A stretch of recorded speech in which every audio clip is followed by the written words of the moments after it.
Magandang umaga po sa ating lahat. Magandang umaga sa kagalang-galang na punong lungsod Mayor Francisco Isko Moreno Dumagoso at sa ating Vice Alcalde Angela Lane Chiachenza, sa mga masisipag nating konsehal, department heads, mga kapwa ko kawani ng pamahalang lungsod ng Maynila at sa ating mga minamahal na taga-lungsod. Ngayong umaga, buong puso ko pong ipinahayag ang mga makabuluhang tagumpay ng ating pamahalang lungsod sa larangan ng pabahay at pagpapaunlad ng komunidad. Sa pamumuno po ng ating mahal na alkalde, patuloy ang pag-angat ng Maynila mula sa mga dating nangangarap ng maayos na tirahan. Ngayon ay nagkakaroon ng katuparan ang mga pangarap na ito. Dahil naririyan ang mga pinagmamalaking proyekto ng ating lungsod, ang Base Community, Condominium 1 and 2, Binondo-Niño, San Sebastian Residences, Pedro Hill Residences at ang bagong San Lazaro Residences. Isa sa pinakamahalagang hakbang natin kamakailan ay ang matagumpay na 3 araw na relokasyon ng 64 na pamilya mula sa ilalim ng mga tulay, ang MacArthur Bridge at Quezon Bridge sa gilid ng Pasig River. Mga pamilyang matagal nang nakatira sa danger zones at laging nasa panganib. Ngayon, sila ay ligtas na naninirahan sa Parkstone Estate sa Naik, Cavite. Ang tagumpay na ito ay dahil sa sama-samang pagtutulungan ng MMDA, DPWH, DSUD, NSA Region 4A Cavite, Manila DEPW, Manila DSW at ng MUSO o ang Manila Urban Settlements Office. Patuloy ito ng mga dating informal settlers ay tunay nating naiaangat tungo sa pagiging marangal na mga homeowners. Kamakailan din, nagkaroon ng pagpupulong ang MUSO at City Planning and Development Office, kasama si Yusek Rosemary Pulion at kanyang staff mula sa Department of Economy, Planning and Development o DepDev. Sa presentasyon ng ating mga housing programs, humanga sila sa lawak, bilis, kalidad at direksyon ng mga programang pabahay ng Maynila. Ayon sa kanila, ang Maynila ay isa sa pinaka-progresibong LGU sa bansa pagdating sa vertical, inclusive at modernong urban housing. At noon ng ika-27 ng Nobyembre ng taong kasalukuyan, personal na bumisita sa ating lungsod ang ating mahal na Pangulong Ferdinand Bongbong Marcos Jr. kasama ang ating alkalde at vice-alkalde. Bumunot siya ng 5 masuswerteng pamilya para maging beneficiaries ng San Lazaro Residences na isa sa mga proyektong pabahay ng ating lungsod. At ngayong buwan ng Disyembre, isang makasaysayang tagumpay ang muli nating masasaksihan. Mismo ang ating masipag at butihing mayor ay bubunot ng mga magiging beneficiaries para sa mga housing units ng San Lazaro Residences mula sa mga aplikante na walk-ins. Bukod pa sa housing units na inilaan na para sa mga kwalipikadong empleyado ng Manila Health Department. Isang napakagandang handog para sa ating mga health workers na buong tapang at mapagmalasakit na naglilingkod sa ating mga mamamayang Manileño. Katuwang naman ang ating tanggapan at ang pamahalaang lungsod ng Maynila, maglulunsad ang National Housing Authority ng 20 palapag na in-city vertical housing project sa Barangay 58, Juan Lunay Street, Tondo, Manila. Mayroon po itong 187 na housing units at may 5 PWD housing units o units para sa ating mga kababayang may kapansanan. Mayroon itong admin office, utility rooms, MRF, multipurpose area, at 25 parking stands. Sa mahigit 9,600 square meters na total floor area. Itatayo ito sa loob ng 3 taon o 3-year construction period. Isang makabagong gusali na magiging bagong mukha ng urban housing sa Tondo. Kasama rin sa ating strategic housing assets ang Francisco Tan property na nabili o na-acquire ng lungsod sa gitna mismo ng panahon ng pandemya bilang bahagi ng ating Land for the Landless program. Bukod dito sa kabuuang 103 landed estates na patuloy na nagsisilbing dulugod ng urban resettlements ng Maynila. At sa lahat ng ating narating mula sa relokasyon, in-city vertical housing projects, community townhouse development, hanggang sa pagpapahama sa mga national agencies, may isang tanong po akong nais iwanag. Maniniwala ka ba na isang taong galing sa squatter, isang dating nangarap lang ng sariling tahanan ay makakaisip, makakabuo, at makapagpapatupad ng ganitong kalalaking programang pabahay? Ang taong minsang nangarap, ngayon ay nagiging daan para matupad ang pangarap ng libo-libong Manileño. Muli, magandang umaga po sa ating lahat at maraming salamat po. Good morning. Good morning. Makisuyo sa inyo, palakpakan natin ang ating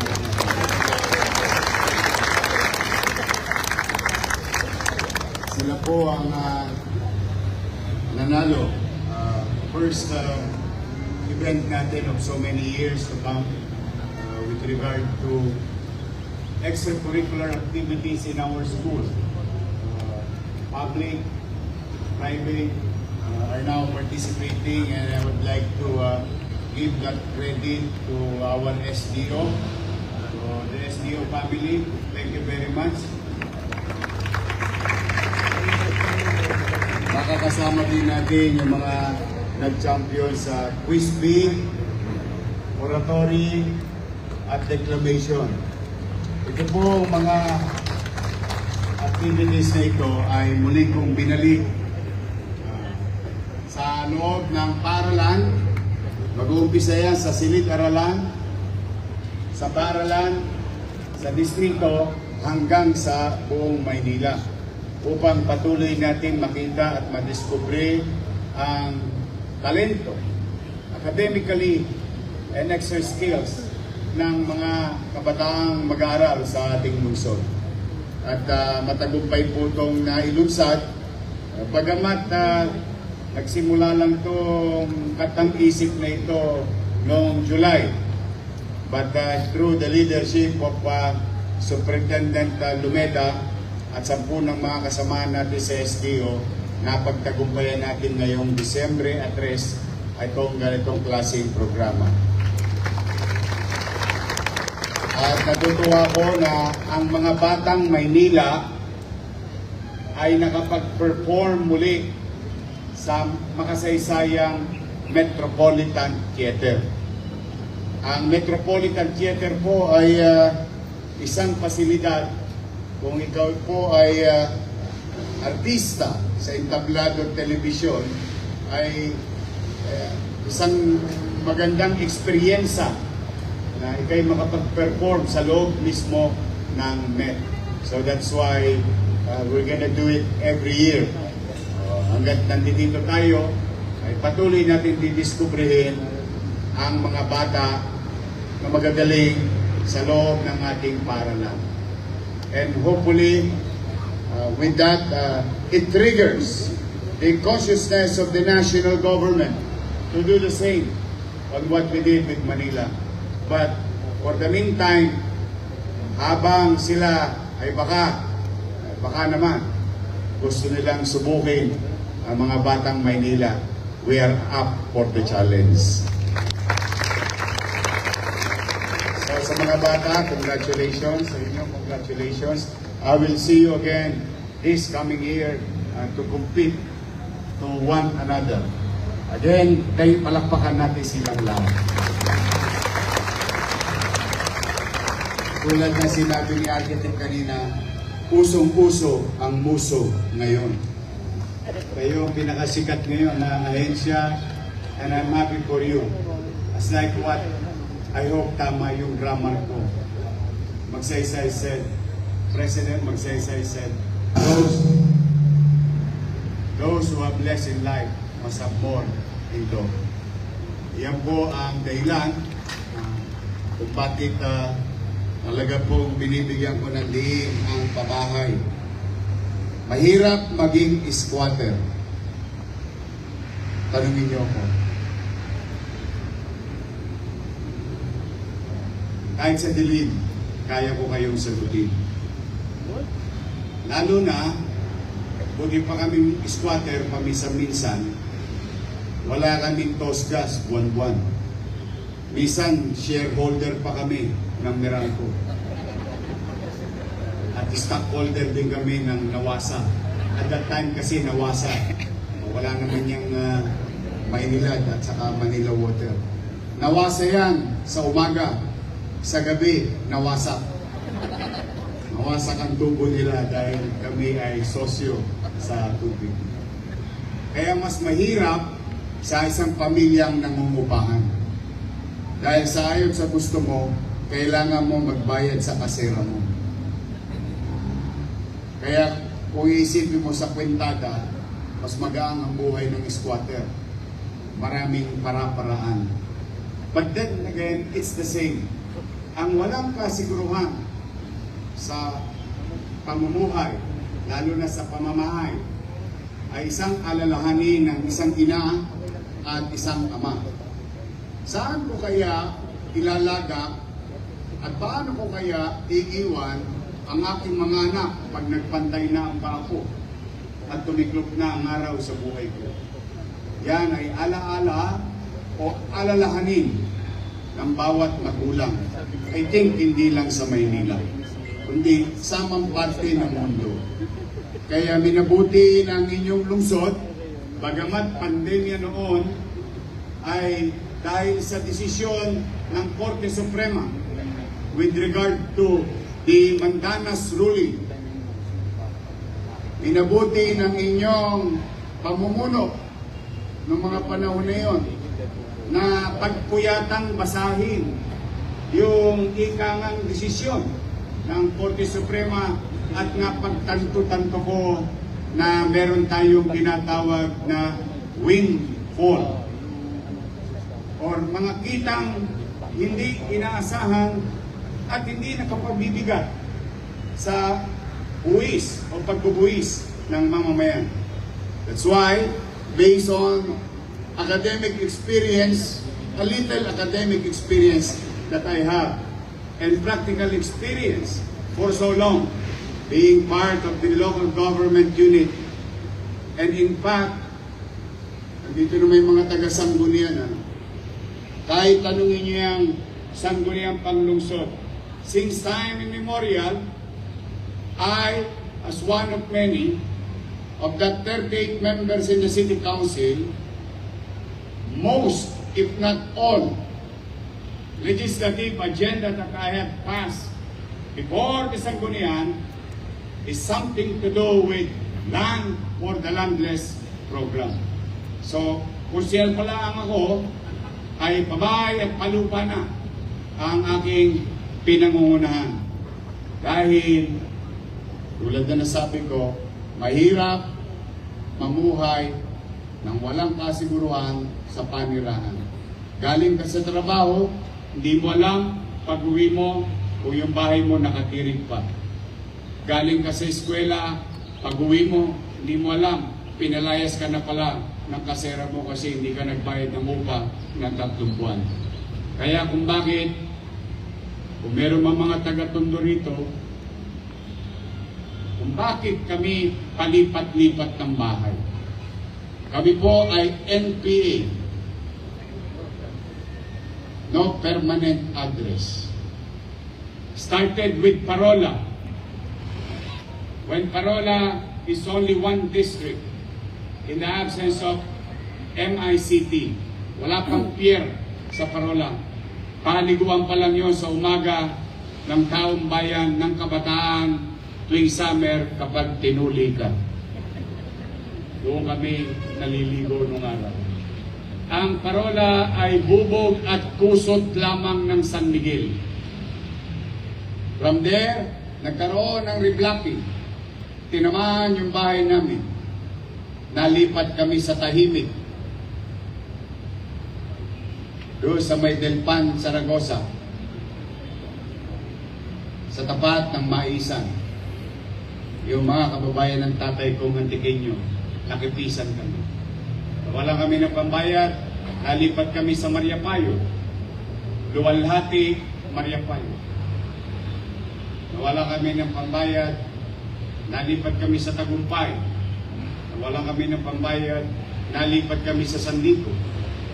Wala kami ng pambayad, nalipat kami kay dating Chairman Jeronimo sa kanto ng Kagitingan. At Tuaso. Nawala kami ng pambayad, nalipat kami sa Santo Niño Moriones. Nawalan kami ng pambayad, nakakita ng lupa ang nanay ko. Maabilidad ang nanay ko, nakita niya sa arte.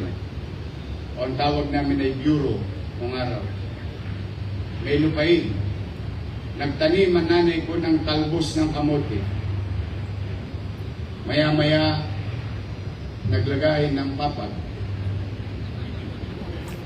Papag, nilagyan ng bubong. Yung bubong, after a few weeks, nilagyan ng dingding. Yung dingding, nilagyan ng pintuan. Talbos ng kamote, tinubo, at ang tinanim bahay ang tumubo. Yon ang mabuhay street. Doon ako nagbinatilyo. So nagsimula sa parola ng ending sa mabuhay. O mas kilala ninyong Artel. Kaya marami kaming hanap buhay. Sa amin sa Tondo, ang saging may pakpak. Lumilipad ang saging sa likod ng pader. Pader ng pier. Kaya magtataka kayo bakit dati sa Artel may tindahan ng saging, wala namang farm. That's why I know very well. I know very well. With that windfall, I asked Engineer Andres, sabi ko, halika, tirahin natin yung pabahay. And when I said it, sabi ko, huwag niyo kung gagawa ng disenyong bahay kalapati. Gusto ko yung bahay matitirhan. And thanks to Lee Kuan Yew, thanks to him, thanks to Singapore government, they gave us a playbook. So, copy-paste. And now, the rest is history. In fact, yung sinabi ni architect kanina, totoo po yun, nagpunta sa atin yung NEDA. Pinag-aralan po yung ating pabahay. Saan ka nakakita? Sa Maynila lang. Pabahay, 42 square meter, 2 bedroom, 2,000 pesos lang.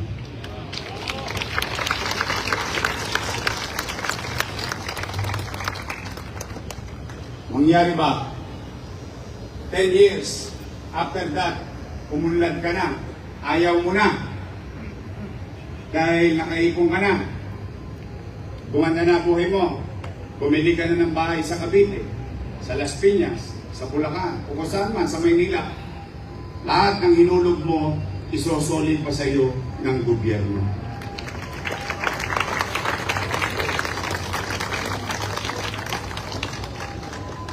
Kaya pamisa-misan,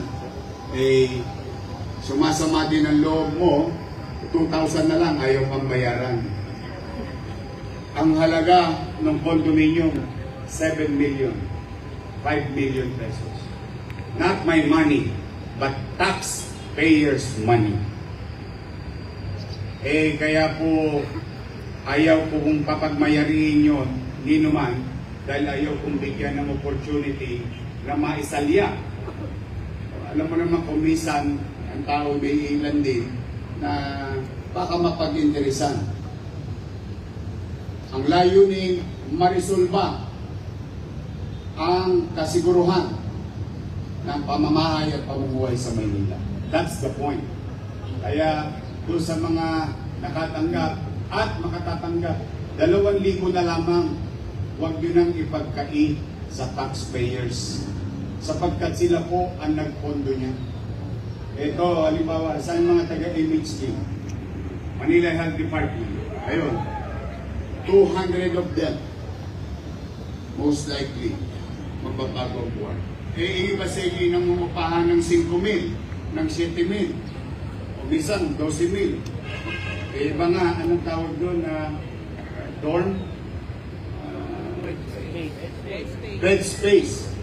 Tingnan nyo sa Paseco, bed space doon, 2,000, 3,000. Kasya ka lang. Kulang na lang, glass.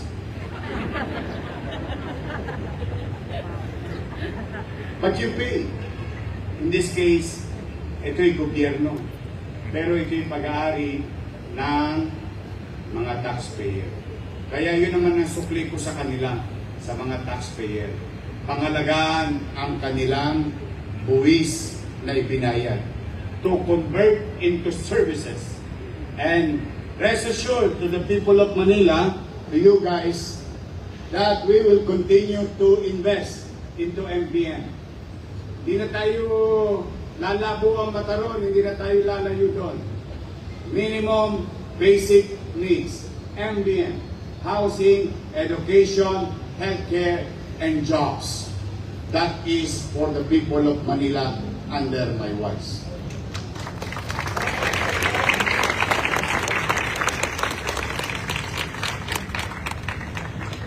Ngayon, usapang taxpayer.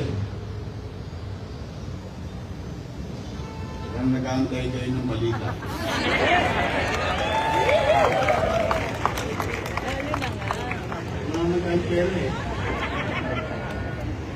I think, hindi naman siguro may kukumpli sa inyo. Maraming chismoso sa senior. Tumatakbo pa lang yung papel, alam nyo na. But you know already that we are in Castra. Castra. You know that already, no? Ang tingin ko, alam niyo. Lalo na, hindi mo pwede kumplihan sa City Treasurer's Office, sa Budget Office, sa accounting. Kasi, pagkakaluhan ng papel, wala na tayong pera. And you know that better than anybody else. But, you know, pala ako. Pala desisyon ako. Bumalik-balik ka pa kasi. But I'm up for the challenge. Ako naman nalulugod na mabigyan na rin ng pagkakataon. Now, yeah, it's been an ongoing stress for me as your mayor since July 1. Every single day, Paul Vega, Assistant Treasurer then, now City Treasurer, and the team, Jed, Jonathan, Chief of Staff, Letlet, Wardy, kami, lagi kami nagpupulong. We are always in the brink of bankruptcy. Always in the brink, every single day, since then. But through some initiative, curving our direction, our road, those policies were implemented again. So when I said again, because it was implemented then, but in my absence, binago yung direksyon. At hindi na pwedeng ipagkaila na pariwara ang ating fiscal situation. But then again, salamat sa inyo. Binigyan ninyo ako ng pagkakataong maglingkod muli. Thanks to Director Angeles, marami siyang pang-revive. We try to resuscitate our fiscal situation every single day. And I'm happy to inform to each and every one of you today. So far, magsasara ang taon na may magandang balita at may kapanatagan.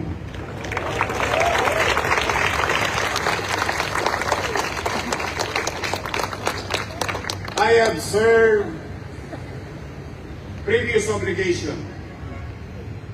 On the 100th day of this administration, I have confronted and addressed 31% of that negative 10.2 billion commercial obligation. That was on the 100th day. But I will report to you on December 30 on where are we now facing that negative 10.2 billion commercial obligation. Maring hindi ko binabanggit yung aking loan. Inaako ko na, basta may sinong lang kayo sa bahay, masaya na ako. May hospital kayo, masaya na. Babanggitin ko rin yun. Kasi doon wala akong kakaba-kaba. Because it was done in a way, or sound way, and most logical way. But with the reaction, and I have to give it to our taxpayers of the city of Manila. Dahil sa kanila, dahil sa mga nagbabayad ng buwis, saan man kayo naparooon ngayon, naroroon ngayon, sana nasa mabuti kayong kalalagayan. Dahil sa mga nagbabayad ng buwis, may mga bagay na marapat para sa empleyado na mangyari ngayong 2025. Now, let me begin with our obligation to Batang Maynila. Malaki ang utang natin sa mga mag-aaral natin. To the UDM community. Ba? Basa ba? Parang narinig ko yung sigaw ng UDM community. We are now going to update 9,563. July, August, September. Bawat isang estudyante ngayong Pasko tatanggap ng 3,000 pesos.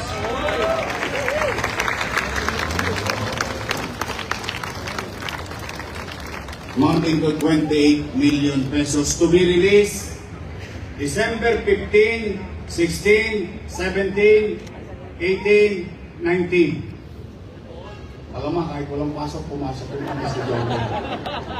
Paldo ang mga batang Maynila. To PLM student, 8,672 for the month of August, September 2025. To be released, each of them will receive 2,000 pesos. These are student allowance that I initiated during my first term, was delayed to them, and I'm trying to catch up with time. Napapasin nyo naman yung petsa. Konti na lang. Magpapantay na. Magiging on time na.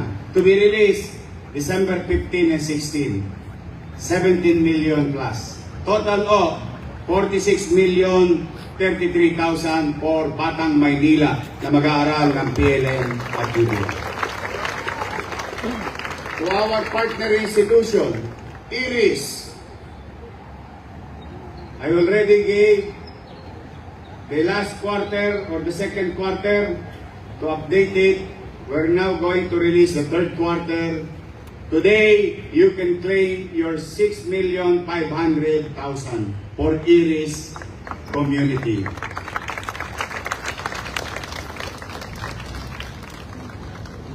Yan lamang po, magandang... Weird. Taas yung araw. Mahaba to. Bukas na lang. I love you. Thank you, Paula. Palakpakan nga natin si lahat ng city treasurers sa Ukraine. City assessor, palakpakan natin.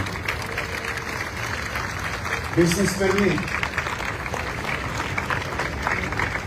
Yung mga malalaking mag-impok ng pananalapi ng ating siyudad. Holiday, pumapasok sila.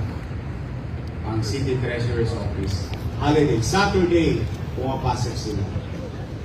Good for them.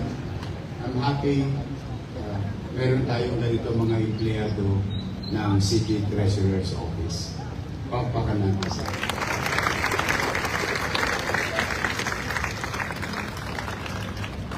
additional incentives for permanent employees.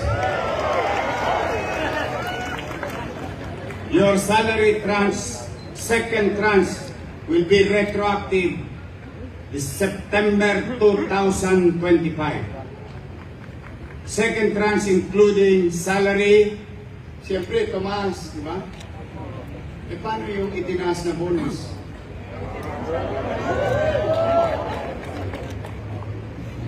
Bonus and differential for all employees connected until September to December 2025. Amounting to 88 million pesos para sa inyo. So implement natin yung second tranche. Actually, yun na yan. Pero, we catch up. To 9,467 employees, medical allowance of 7,000 pesos.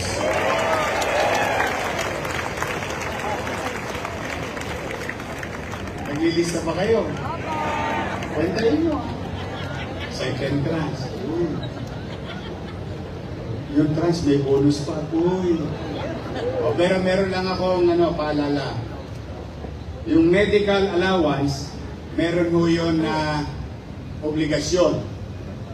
Kasi kailangan nyo i-liquidate yun. Pero ito yan. Sabi 7,000 medical allowance. And you're required to buy health card. Pero hindi nyo kailangan bilhin 7,000. Pwede kayo bumili 1,500. Pwede kayo bumili 2,000. But you need to buy based on the requirements. Naintindihan nyo ba? Pero hindi nyo kailangan bilhin. O yung sobra, paano? Yun na sa pamilya nyo. Tama ba? Kasi ayaw kong ako bumili. Baka pagdudahan nyo pa ako. Imagine mo, bibili ako, you do naman. Bibili ako ng 9,467 plan. Siyempre, paano si Eddie? O di ako. Ngayon, hayaan ko na kayo ang pumili. Makapamili kayo kung saan kayo pupunta. Happy? More? O nga pala yung salary tranche effective December 15, 16, 17, 18, 19. Bago magpasko, makukuha ninyo. Yung medical allowance effective na makukuha nyo December 17, 18, 19, 20, at 21, 22, 23 sa dami ninyo. Pero huwag kayong mag-alala. Sa ATM nyo na darating yun. Productivity Enhancement Incentive.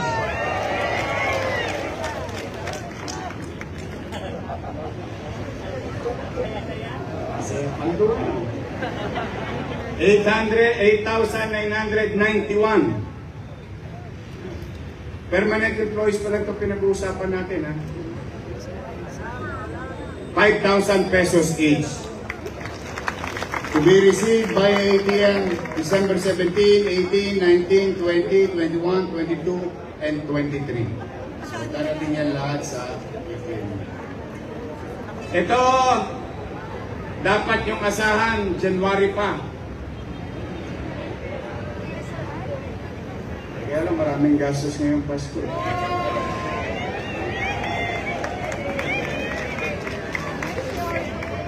$8,991 employees, SRI.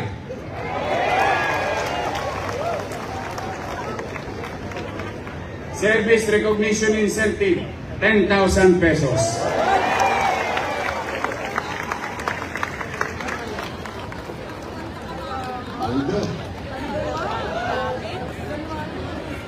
$89 million. December 17, 18, 19, 20, 21, 22, and 23. Kung yung signing picture mo.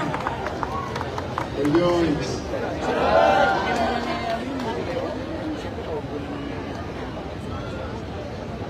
Dahil bagay na ating ipinagpapasalamat naman kay Pangulong Bongbong Marcos. O ay dala na talagang inaantabayanan ko yung kanyang announcement. Di ba? Naalala niyo ito, sabi ko, ewan ko kung marunong kayo magbasa. Diba sabi, steady lang kayo sa get day. Kaya hinihintay lang ako. Nung Biyernes, naggawa na ng administrative order si President Marcos. Ang hindi alam ng Presidente, nagkagayak na tayo. Nag-aantay na lang tayo ng go signal niya. So, palakpakan natin si President Marcos.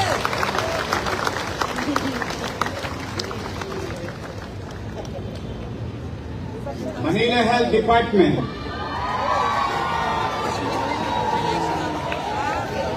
Hospital ng Sampalo. Gat Andres Bonifacio, Santa Ana Hospital. Just Gen, Hospital ng Maynila. Hospital ng Tondo.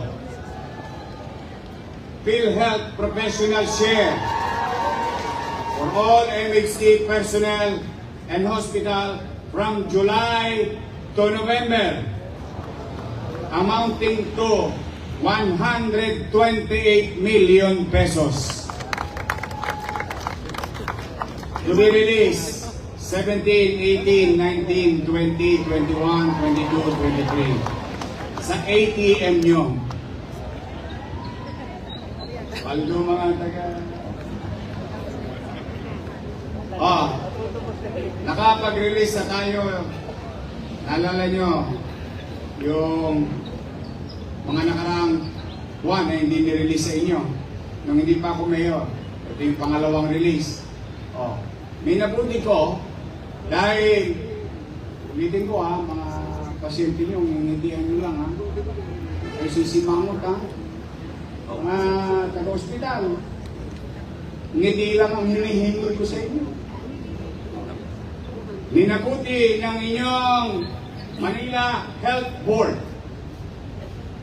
We decided to release an additional 100 million for MHD and Hospital ng Tondo, Hospital ng Maynila, Just Gen Santa Ana, Gat Andres at Sampalo. And this will include BHW, PNS, maintenance personnel, security personnel. Remember, yung in-announce ko kanina, yun yung normal sharing. Itong 100 million, magbuti lang kayo. Bibigay ko lahat para sa inyo. 1,298 medical personnel will receive 36,000 each.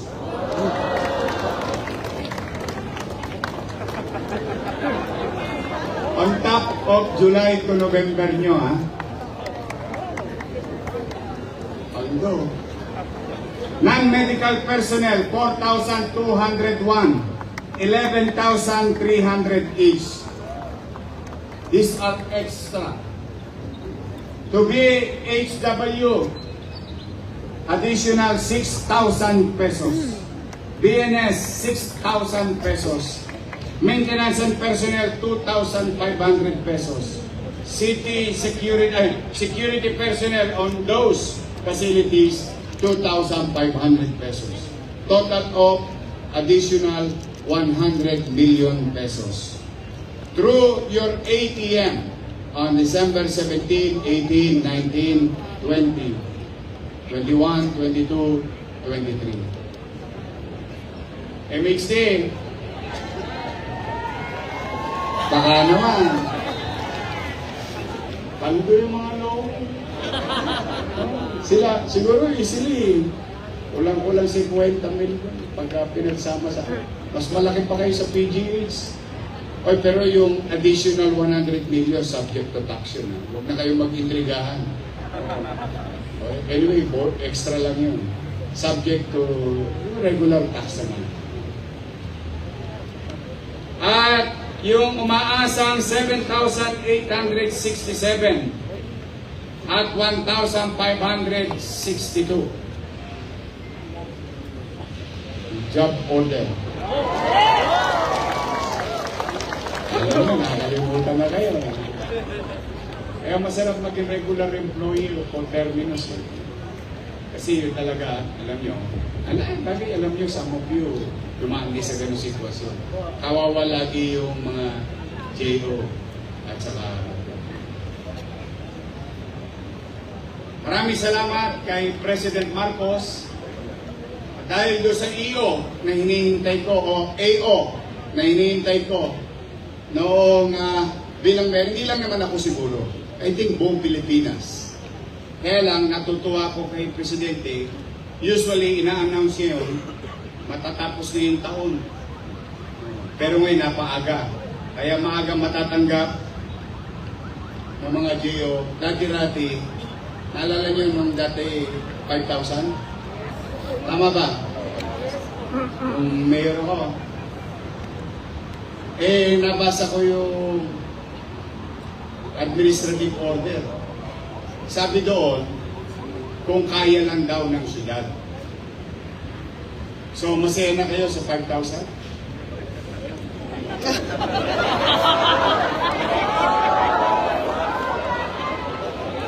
Dr. Tomas, nakatanda.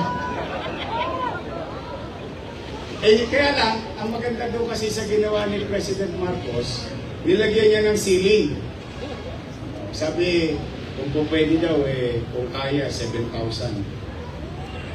So kaya, sabi ko kay Paul, ito, doon mo na.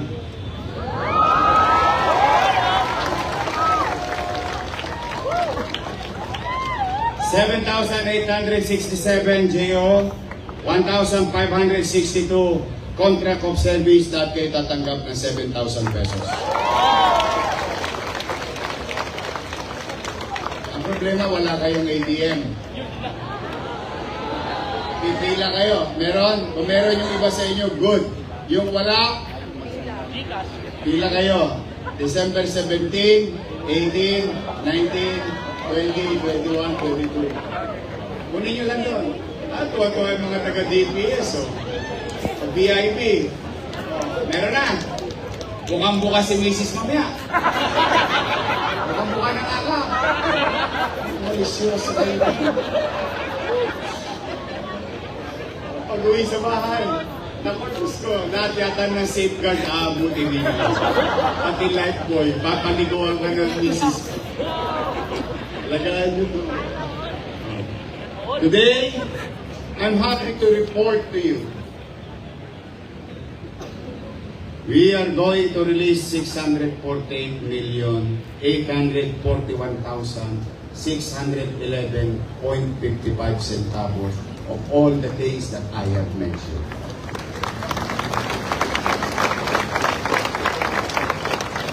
July, ang pera lang natin, 300, 200. Every month, yung ano ko, nandito. Totoo, hindi talaga para kung sinisilihan ng pwet ko. But I'm happy, sabi ko nga sa'yo, God will provide. Do your best, and God will take care of the rest. Now, kanina itong 648 million. Saan galing? Gusto ko lang ipaliwanag sa inyo ng konti sa mga nagbabayad ng buwis. Kaya ako naman, buong kababaang loob, nakikiusap ako sa bawat isa sa inyo. Kapag may taxpayer tayong kausap, o mamamayan na ating pinaglilingkuran, pakitunguhan nyo naman ng maayos. Dahil ang buhay natin ay nakasalalay sa pagtitiwala nila na ibigay ang kanilang hard-earned money upang ibayad bilang obligasyon sa pamahalaang lungsod ng Maynila. Now, it's Christmas. Merry Christmas! Pwede bang makisuyo yung pinakamalakas at mainit ninyong pasasalamat sa ating mga taxpayer? Palakpakan natin sila.